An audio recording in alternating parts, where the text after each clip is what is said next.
আসসালামু আলাইকুম সবাইকে, শুভ সকাল। আশা করি সবাই ভালো আছেন। আমরাও আল্লাহর অশেষ রহমতে আলহামদুলিল্লাহ ভালো আছি। ঘুম থেকে উঠে নামাজ পড়ে নিয়েছিলাম। আর আজকে কিন্তু ভোরবেলা থেকে প্রচণ্ড পরিমাণে বৃষ্টি হয়েছে, মানে একদম মুষলধারে বৃষ্টি যাকে বলে সেই রকম একটা অবস্থা। বৃষ্টির ফোর্সটা এত বেশি ছিল, পুরো মানে মনে হচ্ছিল ঢল নেমে গিয়েছে, এরকম একটা ব্যাপার। তারপর তো আমি দেখলাম যে আমাদের সামনের রাস্তাটাতে প্রচুর পানি জমে গিয়েছে। তো এই কারণে মেয়েকে আজকে আর স্কুলে পাঠাতে পারিনি সকালবেলা উঠে, যেহেতু ওয়েদারটা খুব খারাপ ছিল। মানে আমি না অবাক হই, ঢাকা শহরে একটু বৃষ্টি হলে এত পরিমাণ পানি জমে যায় রাস্তায়, মানে কী একটা অবস্থা। তো স্কুলে যেহেতু পাঠাইনি, সেই জন্য আমি উঠে মানে আমার হাজব্যান্ডের খাবার রেডি করে দিয়েছিলাম, ওকে ব্রেকফাস্ট করিয়ে আর কি ও অফিসে চলে গিয়েছে। তারপর নিজে একটু চা খেয়ে নিয়েছিলাম। আর মানে মেয়ের তো সকালবেলা উঠারই এখন অভ্যাস হয়ে গিয়েছে, তো ওর কিন্তু ঘুম ভেঙে গিয়েছিল তাড়াতাড়ি। আমি বললাম তোমাকে আজকে স্কুলে যেতে হবে না, প্রচণ্ড পানি জমে গিয়েছে রাস্তায়। তো সে সকাল সকাল উঠে যাওয়ার পরে না বলেছে যে মানে আমি দেখেছি চা খাচ্ছি, যে সেও চা খাবে। তো আমি এখানে একটু বিস্কিট আর সাথে চা নিয়ে নিলাম। তারপর তো মাঝখানে মানে ছেলেও ঘুম থেকে উঠে গিয়েছে, ছেলে অবশ্য চা খেতে চায় না একটুও। এটাই ভালো, বাচ্চাদেরকে আমি মানে একদমই দিতে চাই না চা, কিন্তু আমার মেয়ে যে কেন মানে ঘরে থাকলেই সে আমাকে দেখে দেখে চা খাবে, খুব একটা বাজে অভ্যাস হয়ে গিয়েছে, কী আর করা। তারপরে তো নিজেদের জন্য একটু ডিম ভেজে নিচ্ছিলাম। বাসায় আমরা তিনজন এখন নাস্তা খেয়ে নিব। হাজব্যান্ড তো সবজি দিয়ে ডিম দিয়ে খেয়ে গিয়েছে পরোটা। আর এখন আমরা তিনজনের জন্য একসাথে আর কি ডিমটাকে বিট করে ভেজে নিয়েছি। আমার না ডিম ভাজি খেতে খুবই ভালো লাগে। মানে অনেকে আছে যে সকালে শুধু ডিম ভাজি দিয়ে রুটি খেতে পারে না, মানে আমার হাজব্যান্ডই যেরকম, সে কিন্তু শুধু ডিম ভাজি দিলে খাবে না, সাথে তাকে একটা সবজি বা অন্য কোনো একটা আইটেম দিতে হবে। কিন্তু আমার কাছে আবার শুধু মানে ডিম ভাজিটাই খেতে অনেক বেশি ভালো লাগে। আর আমার ছেলেও খুব পছন্দ করে, কিন্তু আমার মেয়ে একদমই ডিম ভাজি খেতে চায় না। মানে ওকে যদি জোর করে একটু খায় তাহলে খাবে, তাছাড়া একা হাত দিয়ে ডিম ভাজি দিয়ে সে কখনোই খাবে না। আর তারপর তো আমাদের জন্য একটু পরোটা ভেজে নিয়েছিলাম। আর ছুটির মতোই হয়ে গেল আজকের দিনটা, যেহেতু হচ্ছে বাচ্চাদেরকে স্কুলে পাঠাইনি। এটাই কিন্তু বড় ডিউটি, ওদেরকে স্কুলে পাঠালে একটা দৌড়োদৌড়ি করতে হয়, বারবার বাইরে যাওয়া আসা। তো ঘরে বসে বসে আজকে গাছগুলোর পাতাগুলো একটু কেটে নিলাম, মানে অনেক গাছের পাতা না হলুদ হয়ে গিয়েছিল, একদম মরা মরা হয়ে গিয়েছিল। আর লাকি ব্যাম্বুটা তো কেন জানি ভালো হতেই চায় না, জানি না, এত যত্ন নেই, ঠিকঠাক মতো পানি দিই, কখনো কখনো চা পাতা দিই, তবুও এই অবস্থা হয়ে থাকবে। তারপরে যে দেখেন আপুরা সব মরা পাতা, তারপরে মানে ডাল ছেটে ছেটে গাছগুলোকে একটু ছোট করে দিলাম, কারণ গাছের ডালগুলো না অনেক বড় হয়ে গিয়েছে। এগুলো আজকে ইনডোরের গাছগুলোকে আর কি কেটে ছোট করছিলাম। তারপরে আমাকে একদিন আর কি বাগানেও যেতে হবে, বারান্দায়, কারণ ওখানকার গাছগুলোও না কেমন জানি এলোমেলো এলোমেলো হয়ে গিয়েছে, কেটে এগুলোকে ঠিক করতে হবে। বাসায় গাছ রাখলে আসলে সেটার আরেকটা প্যারাও আছে, এগুলোর পিছনে মানে প্রচুর সময় দিতে হয়।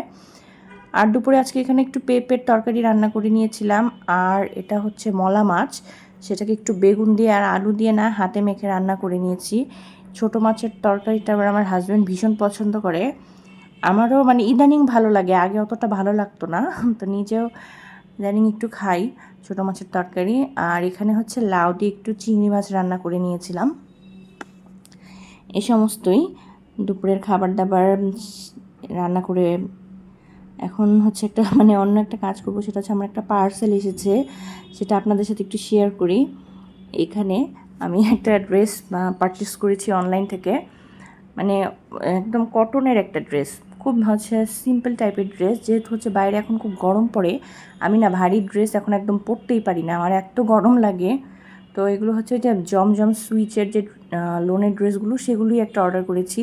আর কাপড়টা মানে রিসিভ করার পর আমি দেখলাম অনেক কমফোর্টেবল, একদম পিওর কটন, আর এগুলো না গরমে পরেও আরাম পাওয়া যায়।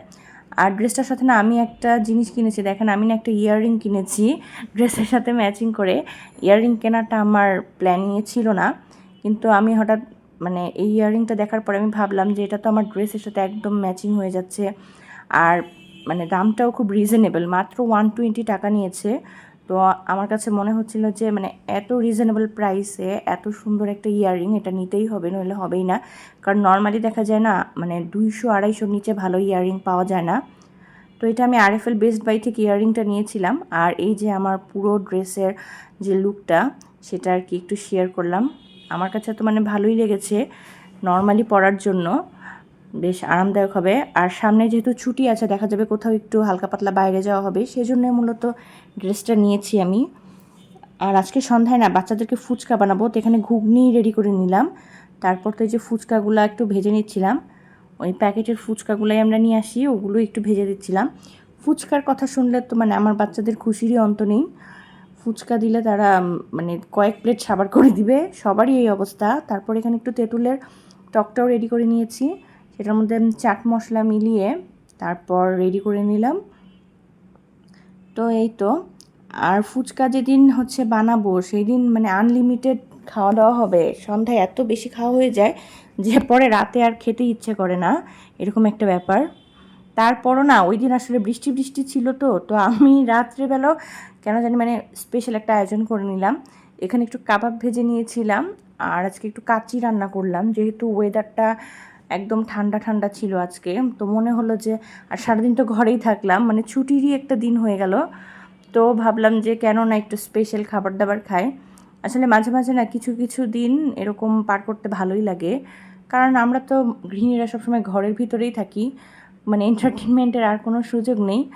তো কিছু কিছু দিনে এই যে স্পেশাল খাবার দাবার, একটু বৃষ্টি দেখলে সেটা উদযাপন, অথবা মানে নিজেরা ঘরোয়াভাবে একটা সুন্দর দিন কাটানো, এগুলোই কিন্তু আসলে স্মৃতি হিসেবে থেকে যায়। আর বাচ্চাদের মানে এইভাবে বাচ্চাদের মেমোরি ক্রিয়েট হয়, একটা সুন্দর মেমোরি। তো এখানে আমরা কাচ্চিটা বেড়ে নিয়েছি, আর কাচ্চিটা খেতে খুব মজা হয়েছিল মাশাল্লাহ। কাচ্চি তো এমনিতেই সবার পছন্দ।